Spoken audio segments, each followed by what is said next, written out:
Abulcaas wuxuu u tegay rasuulka calayhi salaatu wasalaam nebinimadii ka hor, waxa uuna ku yidhi, waxaan doonayaa inaan guursado Zaynab oo ah gabdhahaada gabadha ugu weyn. Waxa uuna nebiga calayhi salaatu wasalaam ku yidhi, ma samaynayo ilaa inaan iyada ka idin qaata mooyaane. Waxa uuna nebiga calayhi salaatu wasalaam u tegay Zaynab, waxa uuna ku yidhi, waxaa maanta ii imaaday in habaryartaa, waxa uuna xusay magacaada asiga oo doonaya inuu ku guursado, ee raalli ma uga tahay inuu noqdo ninkaaga. Wejigeedii wuu casaaday farxad darteed, wayna dhoola caddeysay, taasi oo muujinaysa inay raalli ka tahay. Rasuulka calayhi salaatu wasalaam wuu iska baxay, wuuna u guuriyey Zaynab Abilcaas. Zaynab waxa ay u dhashay Abilcaas 2 carruur ah oo la kala dhaho Umaama iyo weliba Cali. Nabigeenana calayhi salaatu wasalaam waxa uu noqday nebi oo Ilaah ayaa la soo diray risaaladii xilli uu Abulcaasna ku maqnaay safar. Markii uu soo noqday Abilcaas soona dhammaystay safarkiisii, waxa uu helay xaaskiisii oo islaamtay. Wuu u galay xaaskiisa wuxuuna ku yidhi, waxa ay ka soo gaaray hadal weyn. Wuu istaagay wuuna ka dhaqaajiyey. Way soo istaagtay Zaynab iyada oo daba socota.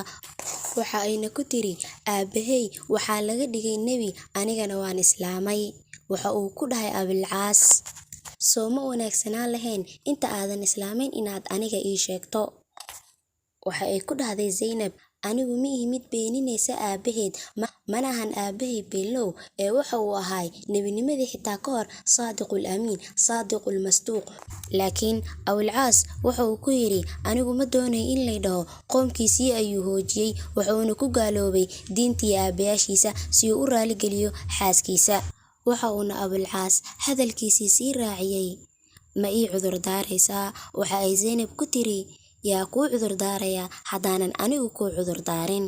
Waxa ayna u raacisay, anigu waxaan ahay xaaskaaga, waana kuu kaalmayn doonaa xaqa ilaa aad ka awoodid inaad raacdo xaqa. Waxa uuna Abulcaas ku sii nagaaday gaalnimadiisa, waxaana timid hijradii. Laakiin Zaynab waxay u tegaysaa rasuulka calayhi salaatu wasalaam. Waxa ayna rasuulka calayhi salaatu wasalaam ku tiri, yaa rasuulallah, ma ii idmaysaa inaan anigu la joogo ninkayga? Rasuulkana calayhi salaatu wasalaam waxa uu ku yidhi, ilmahaada iyo ninkaagaba la joog. Waxa ayna ku nagaatay magaalada Makka ilaa ay ka dhacday qaswadii Badar. Waxa uuna go'aansaday Abulcaas inuu la baxo mushrikiinta u baxaysay dagaalka ee gaaladii Quraysheed, kana soo horjeesto rasuulka calayhi salaatu wasalaam. Abulcaas oo ah ninkeeda waxa uu la dagaalamayaa aabbaheed oo ah Nebi Maxamed calayhi salaatu wasalaam.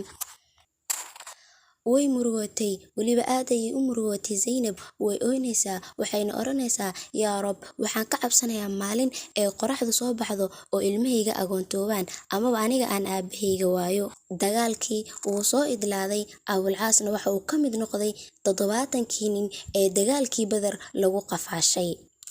Zaynab waa ay soo baxday si ay u xal wareysato dadkii ka soo laabtay dagaalka, waxayna weydiisay rasuulka calayhi salaatu wasalaam iyo asxaabtiisii maxay faleen. Waxaana loo sheegay inay guuleysteen. mahadcelin daraaddeed iyo farxad waxay u sujuuday rabbigeeda, waxayna weydiisay Abilcaas iyo wixii qabsaday. Waxaana loo sheegay inuu ka mid noqday dadkii la qafaashay, lagana doonayo inay madax furasho ka dhiibto ninkeeda. Waxa ay Zaynab raadisay waxa ay ku furato ninkeeda, laakiin ma aysan helin ilaa hal katiin mooyaane. Katiinkaasi oo ay ku qurxin jirtay laabteeda, hadiyad ahaanna ugu imaaday hooyadeeda Khadiija radiyallahu canha wa ardaaha xilligeedii guurka. Zaynab waxa ay dirtay katiinkii ayadoo u sii dhiibtay Abulcaas walaalkiisa, uguna dhiibtay rasuulka calayhi salaatu wasalaam. Rasuulka calayhi salaatu wasalaam oo eegayay fiidiyooyinkii la keenay kadibna sii daynaya qof waliba oo madax furashada laga keenay, ayaa waxa uu ku dhex arkay katiinkii. Waxaadba moodaa katiinkan inuu ugu duwan yahay waxyaalaha kale oo dhan. Waa uu aqoonsaday, kor ayuuna u soo qaaday. Waa uu eegay, kadibna asxaabtiisii ayaa waxa uu weydiiyey, haadaa fidaa'u man? Katiinkan yaa madax furasho looga dhigay, yaase laga soo dhiibay? Waxay ugu jawaabeen, Abilcaas. Rasuulka calayhi salaatu wasalaam waa uu ilmeeyey, wuxuuna asxaabtiisii mar labaad weydiiyey, ma taqaanin cidda iskale katiinkan? waxay igu jawaabeen maya rasuulkii ilaahayow. Waxa uu dhahay katiinkan waxaa iska leh ummuna Khadiija radiyallahu canha wa ardaaha, waxayna hadiyad ahaan u siisay gabadheeda Zaynab xilligeedii guurka. Kadib rasuulka calayhi salaatu wasalaam wuxuu guda galay inuu katiinka si fiican u qabanayo, weliba uu dhunkoonayo, maxaa yeelay waxa uu soo xasuustay xaaskiisii Khadiija radiyallahu canha wa ardaaha.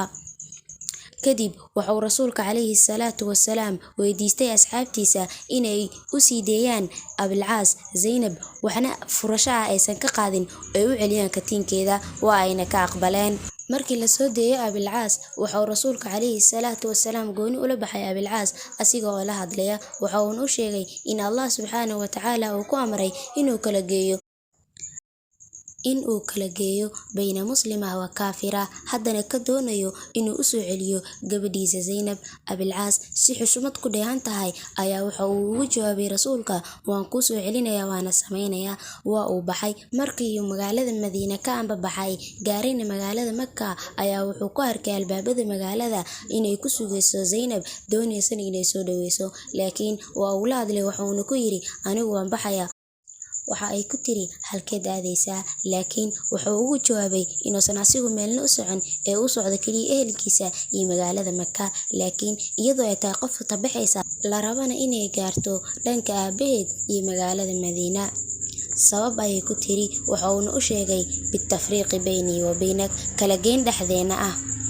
Way ogolaatay Zaynab, waxayna aaday magaalada Madiina. Asxaabtii rasuulkana calayhi salaatu wasalaam way u soo kala tartameen, ayadoo mid walbana uu doonayo inuu la xidido rasuulka calayhi salaatu wasalaam kana soo maro dhanka Zaynab, laakiin iyada ayaa ku gacan seertay maadaama ay rajo aad iyo aad u weyn ka qabtay in zawjkeeda Abilcaas mar uun soo islaami doono.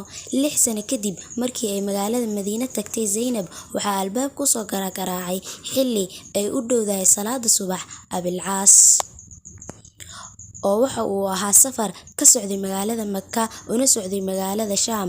Waxa uu magaalada Madiina ku dhex arkay qoom iyo jamaaco ka mid ah asxaabta, kadibna waxa uu weydiiyey guriga Zaynab, sidaas ayayna ku soo tilmaameen. Waxa ay ku tiri ma waxaad imaatay adigoo muslin ah? Maya, waxaan imaaday anigoo mid cararaya ah, ayuu ugu jawaabay Abilcaas. Waxa ay ku tiri Zaynab, ma doonaysaa inaad islaamto oo aad inaga inala joogto? Waxa uu ugu jawaabay maya. Waxay dhahday dib ma lahan, hana cabsan, soo dhawow ina habarya. Marxaban yaa abalciyaal. Way baxday Zaynab xilligii salaada. Markii ay saxaabada iyo rasuulkuba u istaageen salaada, ayaa waxa soo gaaray cod ka imaanaya masjidka qaybtiisa gadaale, kaas oo oranaya waa magan geliyay Abilcaas, qad ajartu Abilcaas. Rasuulka calayhi salaatu wasalaam waxa uu ku dhahay asxaabtiisa, maad maqashay waxa aan anigu maqlo? Waxay igu jawaabeen haa. Zaynab ayaa hadalkiisa u xishatay oo waxa ay tiri haddii Abilcaas la fogeeyo waa ina habaryar, haddii la soo dhaweeyna waa ilmaha aabahood. Rasuulka calayhi salaatu wasalaam waxa uu eegay asxaabtiisa, waxa uuna ku yiri ninkan waa aniga xididkayga. Waa uu ila hadlay, waa uuna ii run sheegay, ballan ayuu iga qaaday, waa uuna ii oofiyey. Waxaan jeclaan lahaa inaad asigana iska sii daysaan, asiga iyo weliba hantidiisa, si nabad lehna uu ugu noqdo magaaladiisa Makka. Haddiise aad diidaan fal amru lakum wal xaqu lakum walaa aluumu calaykum, arrinta adinka ayaa iska leh, xaqan adinkaa leh, mana idinku dhibayo. Saxaabadii waxay rasuulku ugu jawaabeen yaa rasuulallah, waanu samaynaynaa waxa aad jeceshahay. Kadib rasuulka waxa uu eegay Zaynab, waxa uuna ku yiri qad ajarnaa man ujirti yaa Zaynab, waynu magan gelinay cidii aad magan gelisay Zaynab. Waxa uuna rasuulka calayhi salaatu wasalaam u raaciyay inay magan geli karto, laakiin uusan iyada u soo dhawaan karin, maxaa yeelay waxa uu dhahay laa yaxillu laki, ma kuu banaano. Zaynab way ogolaatay, wayna aqbashay, laakiin waxay u tagtay Abilcaas. Waxa ayna Zaynab ku tiri Abilcaas, ma doonaysid miya inaad soo islaamto oo aad inaga nala joogto? Ma ku dhibay miya kala tageena? Laakiin waxa uu ugu jawaabay maya. Maalintii xigtay waxa uu u baxay magaaladiisii Makka, waxa uuna qaatay hantidiisii oo sii gudagalay safarkiisii. Laakiin markii uu gaaray albaabada magaalada Makka, waa uu istaagay Abilcaas. Waxa uuna la hadlay dadkii magaalada, waxa uuna ku yidhi, ma waxbaa igu dhiman oo aad iga tabanaysaan?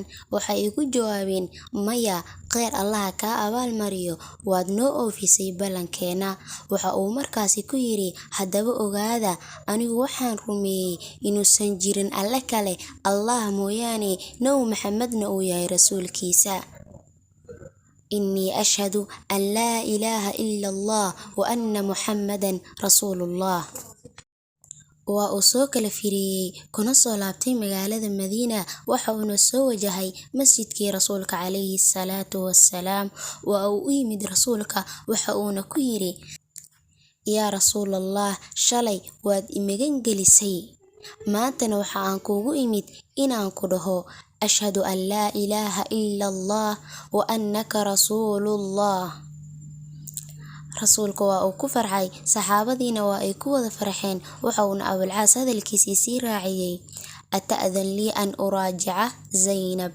yaa rasuulallah, ma ii idmaysaa inaan soo ceshto Zaynab radiallahu canha wa ardaaha? rasuulku waxa uu ku yidhi, soo baxayna keen. way baxeen, waxayna u tageen Zaynab. waxa uu Zaynab ku yidhi rasuulka, yaa Zaynab, in habaryarta waxa uu doonayaa inuu ku soo ceshto, ee adigu ma aqbalaysaa? yaa allah. faxmara wajhuha wabtasamad. wejigeedii wuu casaaday, wayna dhoola cadeysay, taa oo muujinaysa inay raali ka tahay. laakiin dhacdada qisadan 1 sano kadib waxaa geeriyootay Zaynab radiallahu canha wa ardaaha. waxa uuna Abulcaas u ooyey ooyin daran geerida Zaynab, ilaa ay saxaabadu qaar arkeen inuu rasuulka soo dumayo Abulcaas, ilintana ka masaxayo. laakiin Abulcaas uu oranayo, ma ilaahan inaan joogi karo duni bilaa Zaynab ah, oo waxaan u arkaa ciriiri. Abulcaas sanad kadib geeridii Zaynab, asigana waa uu geeriyooday radiallahu canhu wa ardaah.